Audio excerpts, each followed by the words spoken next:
ce sont des projets qui sont porteurs, que ce soit dans le domaine de la santé, dans le domaine de la culture, dans le domaine de l'immobilier, dans le domaine du médical, voilà.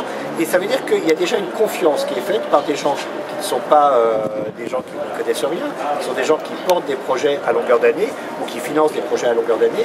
Et donc, ces premiers stades, c'est une confiance donnée dans le projet. Et une fois qu'ils ont cette confiance, après, c'est la période de l'accompagnement. C'est-à-dire que pendant 9 mois ou 18 mois, on va les accompagner pour justement les aider à structurer leur projet, que ce soit dans le fond, c'est-à-dire essayer de définir au mieux le projet qu'ils proposent, mais aussi de l'accompagner sur les termes juridiques, comment ils montent leur société, comment ils font des contrats, quels sont les écueils dans lesquels il ne faut pas tomber. Après, sur un terme financier, c'est-à-dire comment ils développent ce projet financièrement, de quoi ils ont besoin, que ce soit en levée de fonds, en prêt, en cash flow, voilà, en besoin de fonctionnement. Donc il y a plusieurs possibilités.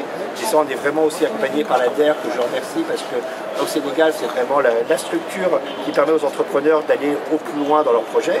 Et puis après, c'est la communication et le marketing. Parce qu'on sait très bien qu'un projet peut être très bon, répondre à une attente, mais s'il n'est pas bien développé, bien marketé, eh ben, il peut rater sa cible. Voilà.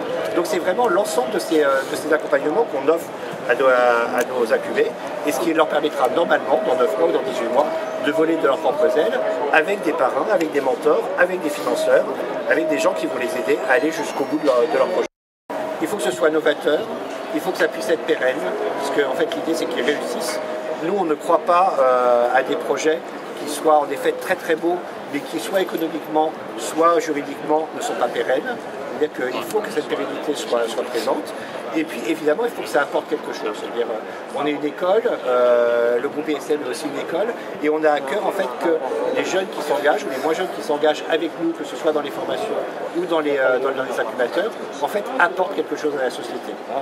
Donc ça peut être au niveau social, ça peut être au niveau culturel, ça peut être au niveau économique, mais il faut que cet engagement de l'entrepreneur soit quelque chose de fort, à la fois par rapport à ce qu'on défend comme valeur à l'USA ou au groupe ISM, et à la fois par rapport aux besoins qu'ont les sociétés contemporaines, et notamment la société du Sénégal ici.